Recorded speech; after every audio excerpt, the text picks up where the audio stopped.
back again! So, some new updates.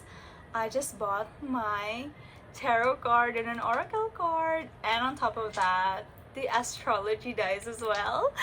And I'm so looking forward because I'm gonna be doing my first ever reading that I'm gonna post online. And so let's see where that takes me. But I just want you all to meet my baby. Her name is Pinky because she's obviously pink, like me. And I don't know, whenever I get sad, I just hug her and, you know, cry to her. I feel like she's the, you know, the plushy version of my inner child. So why am I even wearing eyeglasses? I mean, shades. Should I take it out? Or like that? I don't know. Maybe I should just put it here. Alright. And look at that necklace. I even had like a kitty necklace for this video. Alright, so I know what you've all been waiting for. Well, I've been waiting for this too. So, my first ever reading. And it's actually 9 of Cups. Literally wish fulfillment. What are you saying, Spirit? Anyway, let me first get I have here my comfort cross. Yeah. This is actually gifted to me, and I really hold on to this cross when I want to be comforted. Alright, so for the reading, let us both tap in to the flow state. Inhale.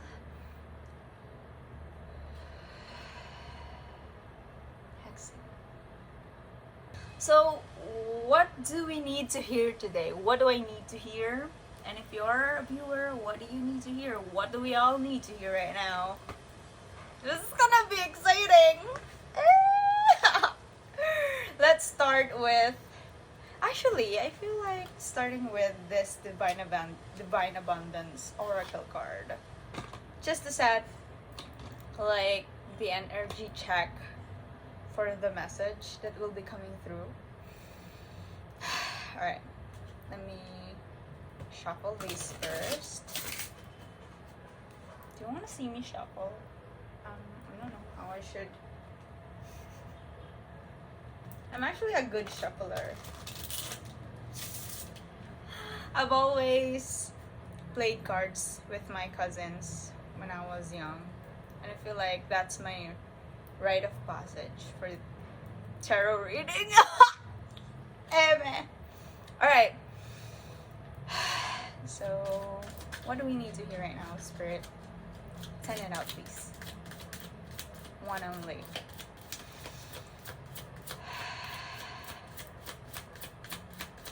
What do we need to hear right now? What kind of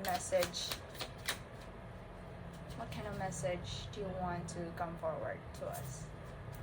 Both me and the viewers. Ooh, that came right out. Ooh, change! Alright, I'm gonna flash it here. When the ego finally sees the utter madness of trying to control everything, you come to a sacred crossroads in your own evolution. Change. So I feel like the message that is coming towards us for today is about a change. You know? I mean, obviously. And I feel like this is also resonant with me because it's been a while since I really uploaded a video to my channel, and I feel like it's coming from a place of ego as well because I'm trying to control what type of contents do I really want to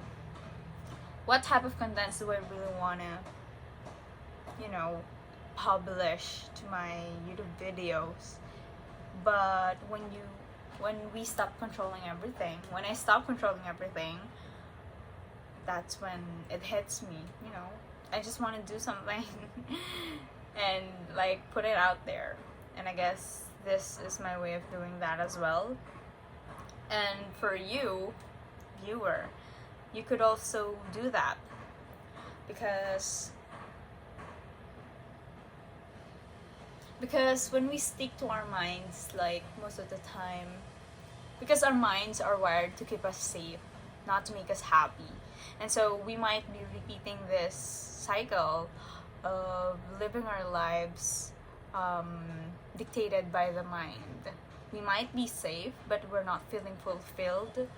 We're not feeling genuinely happy with our lives. And so that is calling forth a change in that, like letting not the ego drive us towards our lives, but you know, just let your heart let your heart do its thing.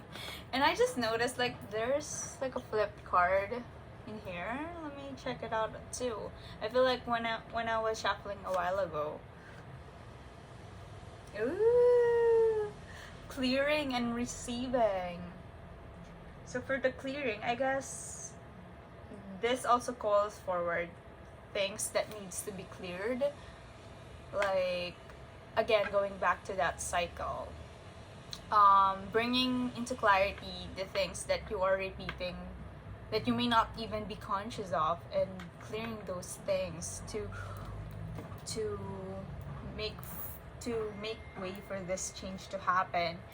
And by clearing these things, you are actually allowing space for new things to come into you. When you make space for the things that you know are actually in alignment with what makes you happy, you also should allow yourself to receive them. Because it's one thing to actually do the things to change, to bring forward the change, but it's also another thing to allow it, to just receive the changes. Okay, let's get more clarifications on that. Alright, let's now get into tarot. Alright, what message do you want to say to us? Spirit. Ooh, alright. 7 of Swords. Yeah. I feel like there are some things that we're actually being so logical about, like overthinking, stuff like that. Because the swords are talking about our mental capacities, like our thoughts. And look at that boy over there. He's carrying too much swords, perhaps more than what he can actually handle. And it might even be, you know, it's time to put those away. It's time to put those away. What else? I'm not even sure if that's the meaning of the 7 of Swords, but you know, we're winging it. I'm just a beginner here. Ooh, 6 of Pentacles. So for the 6 of Pentacles, wow, the winds. Oh my god, winds of change. Shit. Oh shit. Alright. 6 of Pentacles. This is actually talking about give and take. Yeah, so there may be also things that you're overgiving. And it's now time to balance the scales by also receiving. Like for most of our lives, we may be accustomed or used to like taking actions most of the time, but it doesn't have to be that way. We may be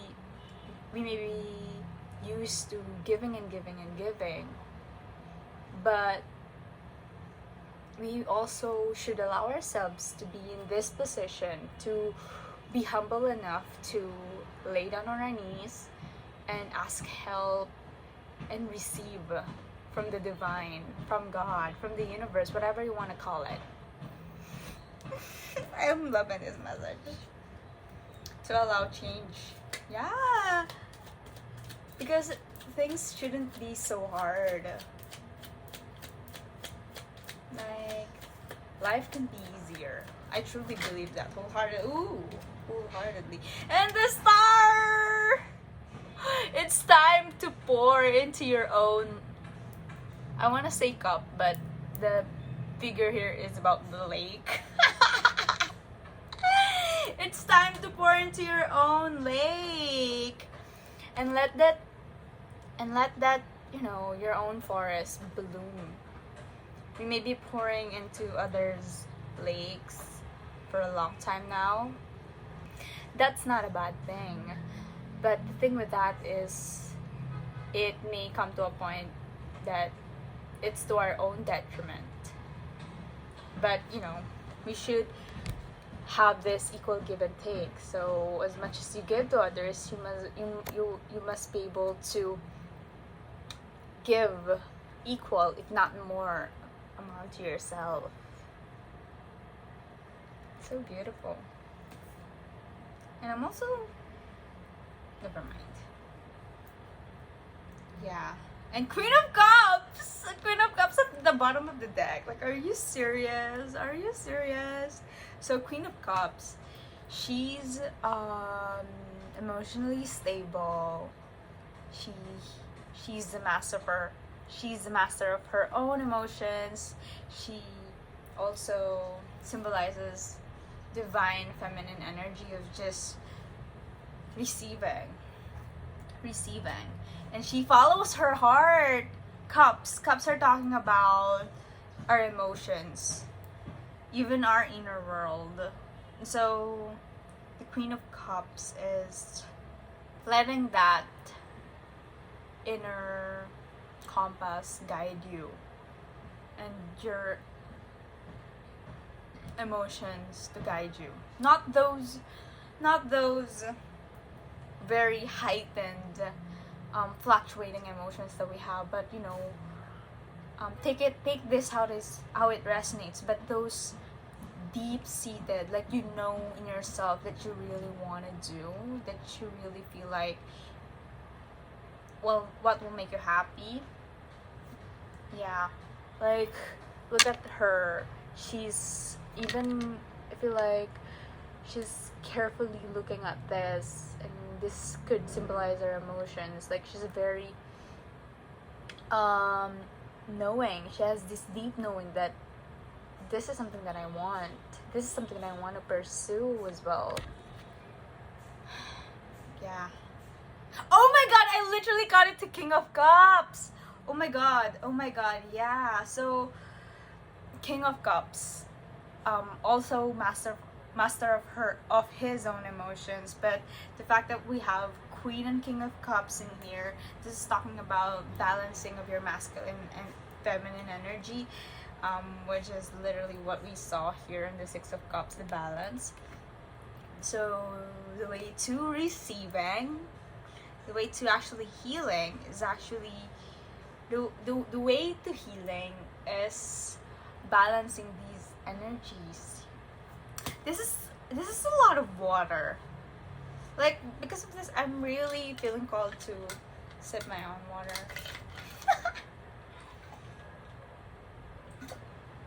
So yeah. Should I roll my astro dice? Alright. I should go. Any last messages? Alright, we have Mars in Taurus in the 7th house. Okay, so Mars in Taurus in the 7th house. So Mars is a planet of action, drive, passion, and being in Taurus, which is actually about stability because this is an earth sign, and in the 7th house, we are being called to take action on our relationships, because the 7th house rules our relationships, our partnerships with other people.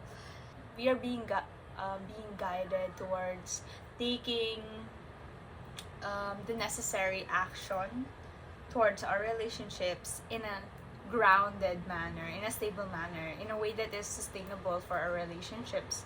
And this ties well to what we've been reading so far, because maybe the way we show up in a relationship is through people pleasing, which is actually not aligned to showing up to yourself. The way we show up to our relationship could maybe to our own detriment. And this is, I guess, the whole gist of this reading is that you should be able to show up in relationship in a way that is still serving yourself. Because at the end of the day, when you pour into your own cup, when you pour into your own lake, when you pour into your own healing, that's the time that you're gonna feel full of yourself, and it's gonna overflow to your other relationships as well.